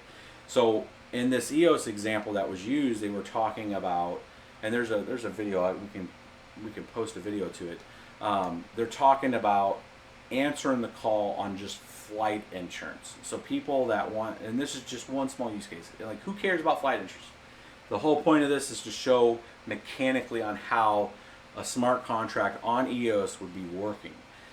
So in their testnet, they put together an application that mimics a flight insurance situation. So like, if you have an Amex card, an American Express card, and you fly a lot, sometimes you'll take flight insurance to make sure that you're going to make the meeting, or you're going to be able to get across the world, or you're going to be able to do something, that you need to take an insurance kind of out on, is my flight going to be late, and am I going to be screwed because now I'm not going to be able to fly? So there's different business rules with flight insurance, and one of them is, you pay $25, you submit it into Amex, they cover you up to 6 hours if your flight's delayed. They'll refund you the cost of your ticket for that $25. Kind of like a hedge bet to say, if my flight's late, I'm getting paid back at least my ticket. I'm still not getting there faster, but at least I'm getting my ticket price back, right? The problem with that and the problem with insurance in general, is if that occurs, if you're in the airport and you're like, shit, it's late, it's not going to make it, well, at least I got flight insurance. You got to go and you got to send in a form. You got to wait for them to verify it from the airport. And then who knows if they're going to call you back and say, well, there's this one thing down here in the rules that you didn't read, that if it wasn't the airport's fault and it was because it was held, you're no longer, and you're screwed out of your $25. You didn't read that. Of course you didn't read it. Who reads those things? Nobody does. You see flight insurance, you click a button, and it's done. You're not going to read all the bylaws with it. So what this does is it gives you up front, let's say you have an EOS wallet that's there. It connects to the DApp, the decentralized application. I don't know if they're going to call it DApp, but they're saying their application that allows you to purchase the flight insurance. Now the difference is the smart contract, and it's running on the EOS network. And in the background, that smart contract is connected to all the flight systems. It's connected to the infrastructure out there in the world. It's connecting out to the open APIs to see when the flights are there, when did they get booked, and then use a couple pieces of identifying information, like your last name and your flight number, stuff that it can send over to the flight system to say, hey, I don't need to know all the other information. I don't need to know what they paid for it in. I don't need to know their address and their phone number and all this. All I know is that this person and this flight number match in your system somewhere. Match that up, and it looks like that this flight was late. It broke the business rule that I have in that smart contract. So 6 hours passes, you miss your flight using the EOS model, and you're instantly paid. There's no paperwork. There's no submitting anything, because the smart contract already had the business bylaws up front, coded, automatic, connected to the flight systems, connected to the different components that it needs to be connected to validate that all the situations that needed to occur occurred. That's the power of smart contracts. You could take that EOS example, and you could technically write a smart contract in Ethereum or any of the other decentralized platforms, and you connect those. Now, right now, there's some technical issues with it, because you have to create blockchain oracles. You have to connect these interconnects between the blockchain world and the information world. That's the kind of stuff that, outside of the mining stuff, that I'm trying to help figure out, right? That's the stuff that it's like, how do we figure those kind of things out? to make it toward everything's on the blockchain. Until things start to wean over to that, you're going to have these interconnects, right? But that is one great step in the future to move automation around. So you don't even need to advertise. If you built that system, if that was your whole company, you had 5 people, you put that together, which one are people going to choose? And that's their point. If you have that kind of situation, that kind of system, as easy as like your Jax wallet or whatever you're logged into, and you see the list of services that are available, and you say, "Oh, flight insurance, cool. Oh, cool, $25. What's the rules?" Click expand. Okay, yep, no, I'll screw that. That never happens. I'm not going to buy that. But at least you see it up front. You see the main components of the business rules in there. Not all this nested bullshit. Because most of that nested bullshit that's in most of these systems has to do with the paperwork drill that happens in the systems. Because you have to submit by a certain time. And it's not that they're trying to penalize you. There could be some maybe deep-seated like, if we make it hard enough, they can't pay it. Or they'll forget about it, or it's not worth it. Bottom line, what it comes down to is usually regulatory. It comes down to people that are lazy and just won't submit the paperwork, and then they don't want to have to go research it because it's something that's in an archive because they archived their database off. There's all kinds of reasons why all those bylaws in the current system and their infrastructure are in place, is because certain things have to happen in some level of rapidity to make it worth the company to go investigate and make it happen. But that's the problem, is they have to go investigate it, and there's 3 or 4 people in the line of that to do that. That's part of the problem. So if you can automate all of that and take all that overhead out on at least some things, you're still going to have people in the middle in certain things. The machines, while they're super smart and they're getting smarter and we're putting a lot more deep learning into it, they still make simple mistakes and things that a human would catch. And sometimes you also need that, what they would call swivel chair. You need that person kind of in the middle going, no, that's not right. And you're kind of keeping that narrow focused AI in check. Right, so those are the kind of things that I'll research if I'm looking at a coin in a development team. And when I talk about these things, I know that people are like, well, I watch a trade analysis thing and they don't tell me shit like that. And maybe for the few people that actually watch it or catch this on the live stream, if that makes sense, I don't have a problem sharing this kind of information with you. There's nothing to... I'm taking a position in EOS because I believe that if they can accomplish that and what they've said in their testnet, that's some life-changing shit for people, right? So that's a big deal, and I want to invest in a team that's going to do that kind of activity. That's, I think, a lot more powerful of understanding at least what their intentions are. And as long as they're transparent, because roadmaps change. Some people will say, hey, I'm going to do these cool 4 things. I'm going to say, that's cool as shit, man. Good luck. But if time passes and number 1 didn't get done, something on this list better have gotten done. Because otherwise, what the hell are you doing? Right? And sometimes you set your goal way far out and it's just shit doesn't exist yet. And you're just like, yeah, we said a whole bunch of stuff that just doesn't, that just don't exist, and we thought we could do it, but we can't do it. You can take some of that and then set other goals that maybe not as cool, but at least you're making some level of progress. So, I'm already seeing some level of progress. I mean, they said they were going to set up a testnet. They launched it on December 4th. They said that they're going to be going live in June. I have a good feeling just based on what I've seen so far with Steemit and all the other stuff that Dan Lerner's been part of. There's probably a pretty good chance that shit's going to come out a lot, probably left of that schedule. So, I mean, that's the kind of stuff that I'm talking about. Transparency, kind of show where progress is at, and that's the kind of stuff that we'll invest into, and that we're part of it. And I mean, I could probably go on to the same thing with IOTA on this same kind of conversation, but maybe might be just rambling. Hopefully, this is kind of good information for you guys. This is the kind of stuff that I talk about in the circles that I'm around, and looking at what we're looking at. If this kind of thing, I'm jumping all over because I work on the mining stuff. I'm talking right now, technically, I guess, about a trade analysis stuff and some data behind that trade analysis and some observations, not necessarily data, some observations that I've made versus what they've said and what I've seen occur. if that kind of information is valuable, then maybe we make just a few videos, maybe a month or even a week of that, and then I can just talk. Hey, here's what I researched, and here's what I think is kind of cool. If that, I don't know if that's valuable to you guys or not. I know that this stuff is valuable to you guys because it's very mechanical, and showing you guys this kind of stuff, I know has a cause and effect. It's very scientific method to me, to where I put this in, you guys put this in, I set this configuration, you guys set this configuration, and it functions, right? And then we can cross compare notes and say, hey dude, I don't know why the hell that don't work because it don't work, or it doesn't, I don't know why that works for you because it doesn't work for me.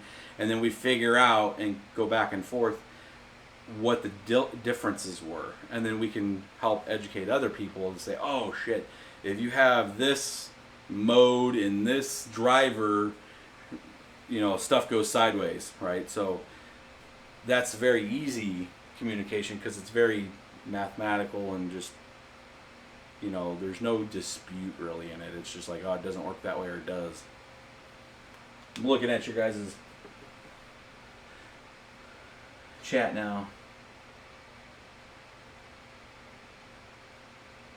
I'm going to meet the Zencash. I saw somebody said Zencash has a good team. I haven't done a ton of research on Zencash, but I am going down to the North American Bitcoin Conference down in Miami, and we're going down there as media. I think it's what I'm kind of coming under. So we're going to be a kind of an observe and report. So my intentions with the North American Bitcoin Conference is going down there in the capacity to listen and understand, record what we can, communicate with you guys from our type of, I mean, I know like Omar and a few other folks are going to go down there and they're going to have their side of it and their analysis and all that kind of stuff. I'm going to be taking it more from a mechanical approach of like listening to what the teams are doing, seeing some progress. I want to see it from a structural standpoint, mechanical kind of standpoint, not so much just like, you know, finance side as much. Delroy Blake with the $20 super chat. BBT Weekly Coin Talk and why it matters. You know, hey man, if that, we've been looking for ways to maybe expand the channel with some viewership. I'm seeing a lot of other channels just fly right past our subscriber base, and I've always thought I'd try to give at least some good quality content, and I think I do to the niche of people that are into mining. But maybe this kind of talk and at least explaining, not just pontificating, because some of it's pontification. The proof of effort stuff's pontification because it doesn't fully exist yet, but actually real analysis and the where things are going from a blockchain standpoint maybe helps you guys.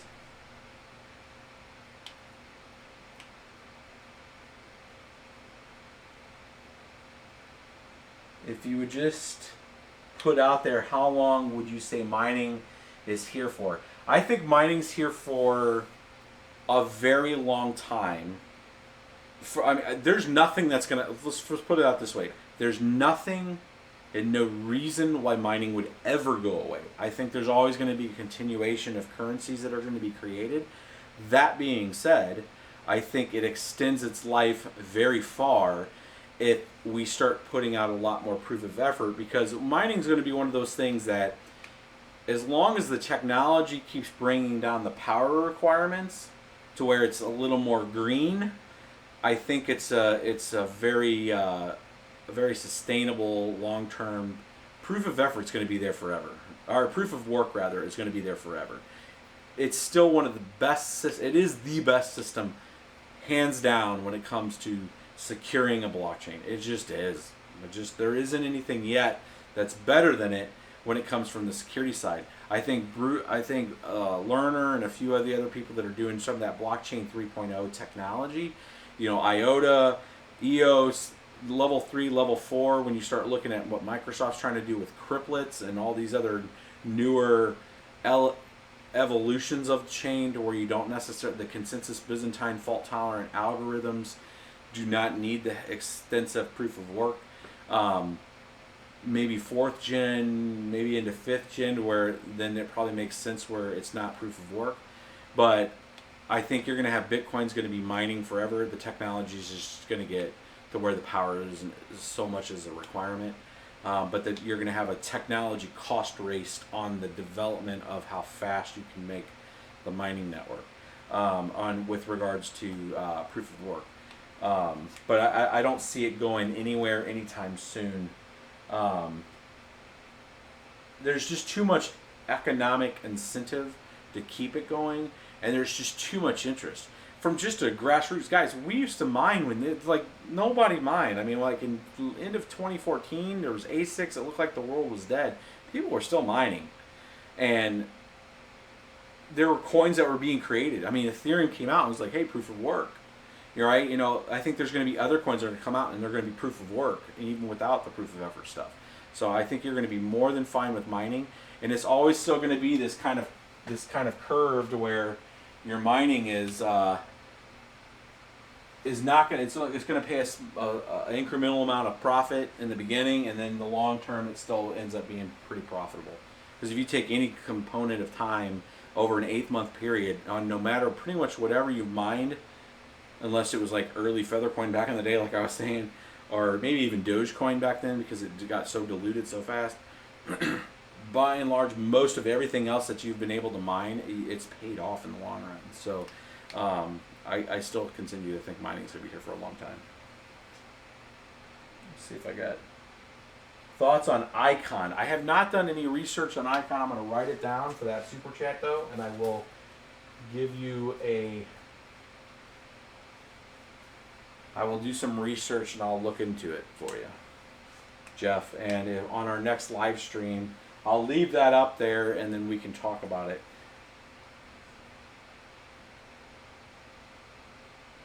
That's a sweet laptop. That is an Alienware R7 or 17R4. It's actually the top one you can get. It's the 7th gen 7820 HQ, and it's got 32 gigs of RAM and a M2 960 Pro. It's got the 980 GTXs in it, so it's awesome. But I wanted a production laptop when I would go out of town, so. Lord Raja, which riser should I buy? 6-pin. The 6-pin, I have one in there. The 6-pin riser, any of the 6 pins, 6S, 7S, 8S, any of the ones with the 6 pins, you're pretty much good. All the 6th and higher generations have been really, really, really good.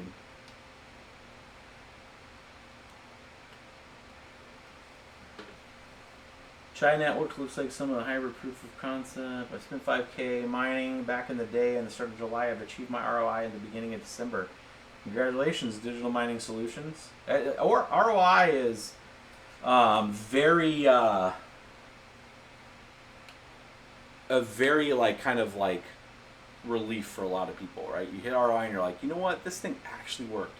I plugged in a machine, it did a service, and it provided a return in value. And that's the allureship of mining, from a lot of people.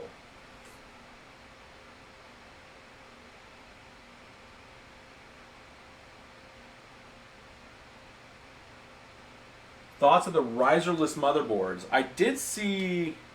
I don't follow. I'll probably drop a follow to Vosscoin. I think it's Vosscoin. I seen I get suggested videos, and I saw that there's another channel out there that has almost 20,000 subscribers, and I saw somebody did one. We had an opportunity to get one of the riserless motherboards, and I kind of passed on it. My problem with that is if one of those risers goes out, I mean, that's a problem, right? So that better have a damn good solution on the riser card set up there, because if you lose that, I don't want to have to replace the whole board. I don't know. I'll take a neutral approach to it yet, because I don't have one, and I haven't got one. I had a few of the Chinese companies reach out asking us if we wanted to try one out. I don't know if most of the Chinese companies that have reached out to us also say pay here, so it's not really trying it out, it's just buying your product. But You know, if somebody sent us one, I mean, we would do a review on it, but I was not going to invest and buy one for the cost that they were looking at. It just wasn't. I don't want to take the risk of that board going out. It just makes more sense for, you know, having the riser. I trust a modern motherboard, and it's built on, you know, because a lot of people might challenge and say, well, it's just like a motherboard. It's just, you know, nah, I know it's a built-in riser. So, and risers don't have very good quality. They don't have really good, like a regular motherboard has excellent quality and long-term longevity. But one that's just a riser is essentially a fused riser on there. I'm kind of sketchy on that. Yeah, Boss Coin. Yeah, I haven't watched any of his stuff, but I might check him out.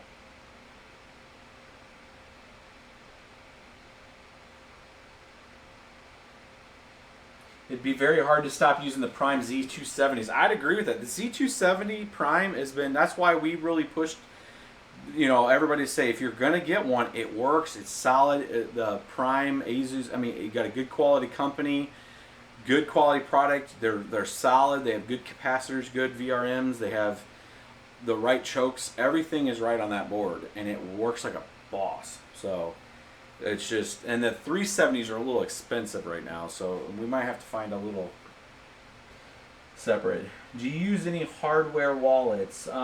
This is something that's funny, is I actually do not have any hardware wallet. I need to get one. All of our main coins, most of our stuff gets mined offline. So I have original older wallets that get mined offline, and I haven't brought them back online.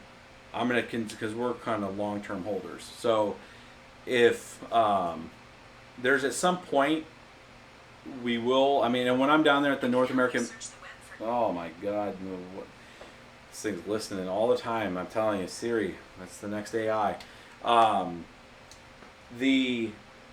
When I'm down at the North American Bitcoin Conference, I'll probably pick up a Tresner and a few of the other ones. I'm going to have a talk with the companies down there. We haven't been approached by any of them, and I'm pretty surprised. Let me go fix the chat here.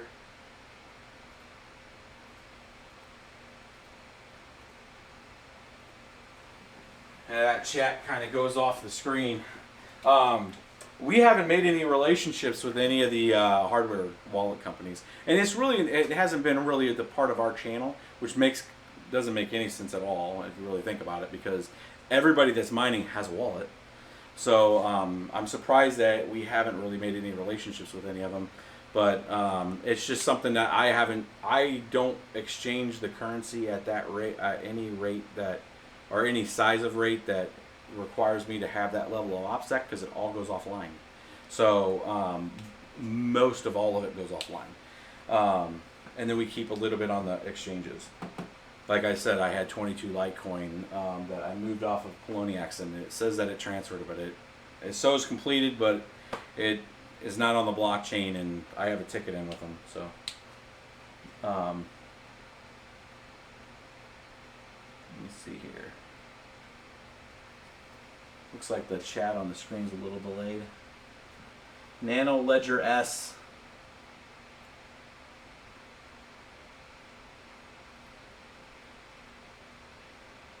Make sure it's at least a 2. You'll want the space. Yeah, I'm going to talk to some of the wallet providers down there. Have you reached out to Linus yet? Yeah, so I've talked to Jake, which is one of the Linus contributors. Linus they're doing a mining rig. They're in the middle of writing it. I helped them with configuration and stuff on it. Barnacules got real sick, and he's been sick, so we haven't done anything. I was going to fly out there and do a video with Barnacules. It still hasn't worked out. He's recovering, and hopefully it gets better and we can come back and do a show together. Linus, though, should give us a shout out there. I don't know if anybody was able to catch the Gamers Nexus. We sent the Titan V to them. They gave us a shout out, and I don't know if any of you guys in the channel are from Gamers Nexus. But they gave us a shout out for that, so that's pretty cool. I mean, we're not a big review channel when it comes to that kind of stuff, so it's kind of a weird, we're not going to get the critical mass like a Linus. I don't see this channel ever hitting 5 million people. Unless I change the format some and I really get into like trade analysis or something that makes people a lot of money and not just trickle mining. Or if it were in just a real big review and I go full time. If I was to quit the day job and just focus on this channel, I could probably grow it a lot more exponentially, I would assume. Scrapyard rigs, anyone? I pushed it out there. I'd love to do a scrapyard rigs. I think it would be a good episode.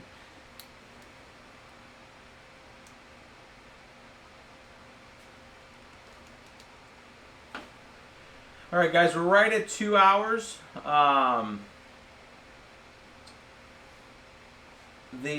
think we'll start to wrap it up here. I kind of went on a tangent. Hopefully, it was good. We'll try to get. I'm gonna try to get the timestamps out there for the episode. If you guys are starting to look out there, we're trying to keep also the content on bitsbetrippin.com updated when it comes to the episode databases, at least of the most current episodes. We'll go out there and put updates to this one. If you guys are if you guys are trying to put mining rigs and stuff together, we're trying to keep the list of stuff out there on bitsbetrippin.com under the shop. It only goes to Amazon stuff right now, but we're trying to make sure it's up to date with. We have it auto syncing with inventories and all that stuff. So if you're looking for parts and stuff, most of the time they're out there. You guys can always drop us a line on bitsbetrippin@gmail.com and we'll try to get it answered for you. And just let us know. We will wrap this one up, and there'll be a couple more videos this week.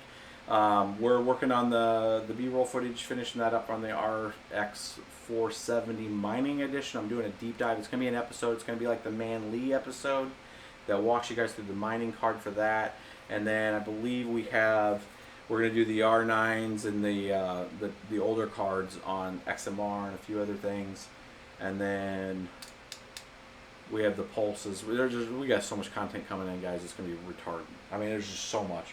So, stay tuned, like, subscribe, hopefully you guys put a lot of likes down there. There's 201 people on here. Hopefully you guys smash that like button down there for us. We do like that. So, we'll catch you guys in the next one.